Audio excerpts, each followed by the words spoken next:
কখনো কখনো দেখবেন একঘেয়েমি ডিমের ঝোল, ডিমের ডালনা, ডিম কষা, ডিমের কারি, এরকম ডিমের বিভিন্ন ধরনের রেসিপিগুলো খেতে খেতে বোর লাগে। তখন কখনো মাঝে মাঝে এই রেসিপিটাও একবার ট্রাই করতে পারেন। ভীষণ খেতে সুন্দর হয়, বানাতেও বেশ কম সময় লাগে। নমস্কার সকলকে, আমি অর্চিতা। অর্চিমিত রেসিপি মার্ট চ্যানেলে আপনাদের সকলকে স্বাগত জানাই নতুন একটা রেসিপিতে। ডিমের এই রেসিপিটা বানানোর জন্য আমাদের রোস্টেড পিনাট লাগবে।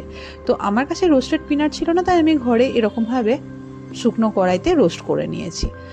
মোটামুটি 1.5 থেকে 2 মিনিট খোসা সমেত বাদামটাকে একটুখানি ড্রাই রোস্ট করে নেওয়ার পরে যখন দেখবেন খোসাটা ছেড়ে যাচ্ছে, তখন দিয়ে দেবো সেখানে 4 চা চামচ পরিমাণে সাদা তিল। সাদা তিল দেওয়ার পরে কিন্তু খুব বেশি রোস্ট করা যাবে না, ওই 1 মিনিট মতো ড্রাই রোস্ট করে নিয়ে নামিয়ে নিতে হবে। এবার একটা প্লেটে ঢেলে নিয়ে ওগুলোকে ঠান্ডা করে নেব। অন্যদিকে ওই কড়াইতে দিয়ে দেবো 2 থেকে 3 চা চামচ পরিমাণে সাদা তেল এবং তারপরে ছাড়িয়ে নেওয়া ডিমগুলোকে আমি আগে থেকে সেদ্ধ করে ছাড়িয়ে রেখেছিলাম। আর এরপরে দিয়ে দেবো অল্প একটু পরিমাণে নুন। এই রান্নাটায় কিন্তু আজকে কোনো রকম হলুদের ব্যবহার হবে না। ডিমটাকে 2 থেকে 2.5 মিনিটের জন্য গ্যাসের ফ্লেমটাকে মিডিয়ামে রেখে এরকম হালকা ভেজে নিতে হবে। আর অবশ্যই ডিমটা যখন ভাজবেন তখন সাইডে কিন্তু একটু করে কেটে দেবেন, না হলে খুব তেল ছিটকবে এবং তার সঙ্গে ডিমটা ফাটারও সম্ভাবনা রয়েছে। ডিমগুলো হালকা ভেজে নেওয়া হয়ে গেলে ওই একই তেলে দিয়ে দেবো ফোড়ন হিসাবে দারচিনি, লবঙ্গ, শুকনো লঙ্কা এবং 1 চা চামচ পরিমাণে গোটা জিরে। কয়েক সেকেন্ড নাড়াচাড়া করে দিয়ে দেবো এখানে ছোট ছোট করে কুচিয়ে নেওয়া পেঁয়াজ। আমি এখানে 2টো মিডিয়াম সাইজের পেঁয়াজকে এরকম ছোট করে কুচি করে নিয়ে ব্যবহার করেছি। এগুলো একটু ট্রান্সলুসেন্ট কালার হওয়া অবধি ওয়েট করব। অন্যদিকে মশলাটা বানিয়ে নেব। দেখুন, রোস্ট করে নেওয়া বাদামগুলোর খোসাটা খুব সুন্দরভাবে ঠান্ডা হয়ে গেলে ছেড়ে যাচ্ছে। বাদামের খোসাগুলোকে আলাদা করে নেব আর তিল এবং বাদামটাকে এবারে একটা ব্লেন্ডারের মধ্যে নিয়ে নেব। তার সঙ্গে দিয়ে দেবো বেশ কিছুটা পরিমাণে কাজু বাদাম। আপনাদের কাছে আমন্ড থাকলে কয়েকটা আমন্ডও এখানে অ্যাড করতে পারেন। তার সঙ্গে দিয়ে দেবো 3 থেকে 4 কোয়া রসুন এবং 1 ইঞ্চ পরিমাণে আদাকে ছোট করে কুচি করে। অল্প একটু জল দিয়ে এটা একটা পেস্ট বানিয়ে নিতে হবে। অন্যদিকে দেখুন, পেঁয়াজটার কালারটা খুব সুন্দরভাবে কিন্তু চেঞ্জ হয়ে গিয়েছে। দিয়ে দেবো এখানে এরকম ট্রায়াঙ্গেল করে কেটে নেওয়া ক্যাপসিকাম, টমেটো এবং বড় বড় সাইজের কিউব আকার করে কেটে নেওয়া পেঁয়াজ। এবারে এই ক্যাপসিকাম, টমেটো এবং পেঁয়াজটাকেও কিন্তু 2 থেকে 2.5 মিনিটের জন্য ভেজে নেব। ক্যাপসিকাম, টমেটো, পেঁয়াজ এগুলো হালকা ভেজে নেওয়া হয়ে গেলে আগে থেকে ওই বানিয়ে রাখা মশলার পেস্টটা কড়াইতে দিয়ে এবারও 2 থেকে 2.5 মিনিটের জন্য ভালোভাবে কষিয়ে নিতে হবে। যত সুন্দরভাবে কষানো হবে তত সুন্দরই কিন্তু এই রান্নাটার টেস্টটা বেরিয়ে আসবে। গ্যাসের ফ্লেমটা এই মুহূর্তে অবশ্যই লো টু মিডিয়ামে রাখবেন, যাতে কড়াইতে লেগে না যায়। আর মশলাটা কষতে কষতে এরই মধ্যে কড়াইতে দিয়ে দিলাম অল্প একটু পরিমাণে মশলার বাটি ধোয়া জলটা, খুব সুন্দরভাবে মশলাটাকে কষিয়ে নেওয়া যায়। আর এর সঙ্গে দিয়ে দেব স্বাদ অনুসারে নুন, 1.5 চা চামচ পরিমাণে জিরে গুঁড়ো, 2 চা চামচ পরিমাণে ধনে গুঁড়ো, 1/2 চা চামচ পরিমাণে গোলমরিচ গুঁড়ো এবং স্বাদ অনুসারে ওই 1 থেকে 1.5 চা চামচ পরিমাণে চিনি। চিনিটা কিন্তু খুব সুন্দরভাবে যাতে এই রেসিপিটার টেস্টটাকে ব্যালেন্স করে সেই জন্য আমি এখানে ব্যবহার করছি।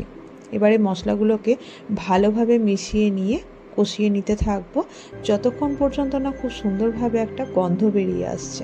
মশলাগুলো ভালোভাবে কষানো হয়ে গেলে কড়াইতে দিয়ে দেবো 3 থেকে 4 টেবিল চামচ পরিমাণে ফেটানো টক দই।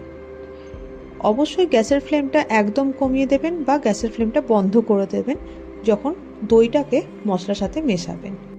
অনেক সময় কি হয়, গ্যাসের ফ্লেমটা যদি বাড়ানো থাকে বা খুব বেশি তাপ থাকে তখন দইটা ফেটে যায় এবং ছানার মতো একটা টেক্সচার আসে। সেই কারণেই বলা হয় গ্যাসের ফ্লেমটা একদম কমিয়ে দিতে। দইটা ভালোভাবে মশলার সাথে মিশিয়ে নেওয়া হয়ে গেলে ঢাকা দিয়ে লো টু মিডিয়াম ফ্লেমে 5 থেকে 7 মিনিটের জন্য রেখে দেবো, যাতে সুন্দরভাবে এটা রান্না হয়ে যায়। প্রায় 7 মিনিট হয়ে গিয়েছে, ঢাকনাটা খুলে আপনাদের দেখাচ্ছি। দেখতেই পাচ্ছেন কি সুন্দরভাবে সাইড থেকে তেল বেরিয়ে আসছে।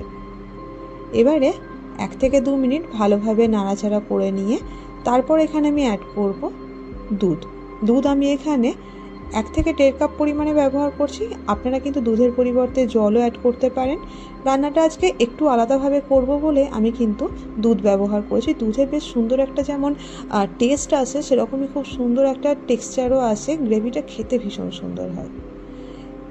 এরপরে আগে থেকে ওই হালকা ভেজে নেওয়া ডিম, দুটো শুকনো চেরা কাঁচা লঙ্কা, তার সঙ্গে অনেকটা পরিমাণে ধনেপাতা কুচি, 2 চা চামচ পরিমাণে কাসুরি মেথিকে হাতে গুঁড়ো করে নিয়ে সেটা অ্যাড করব এবং তার সঙ্গে 1 চা চামচ পরিমাণে বাটারও অ্যাড করব।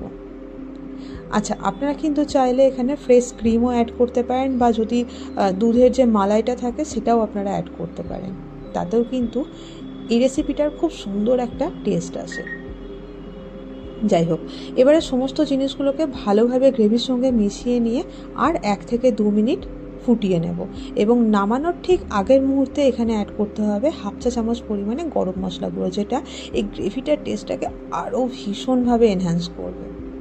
গরম মশলাটা অ্যাড করার পরে ভালোভাবে মিশিয়ে নিয়ে গ্যাসের ফ্লেমটাকে অফ করে দেবো। তারপরে ঢাকা দিয়ে 10 থেকে 15 মিনিট রেস্টিং মোডে রেখে দেবো।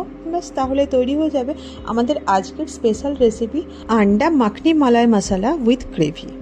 কি রেসিপিটা খুব সুন্দর না? বানাতে একটু তো সময় লাগবে। একটা খুব সুন্দর জিনিস যদি আপনারা খেতে চান, তো সেক্ষেত্রে তার জন্য তো একটু সময় দিতেই হবে।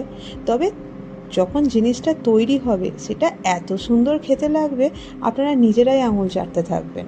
বাড়িতে গেস্ট আসলে তাকেও এরকমভাবে রেসিপিটা সার্ভ করতে পারেন।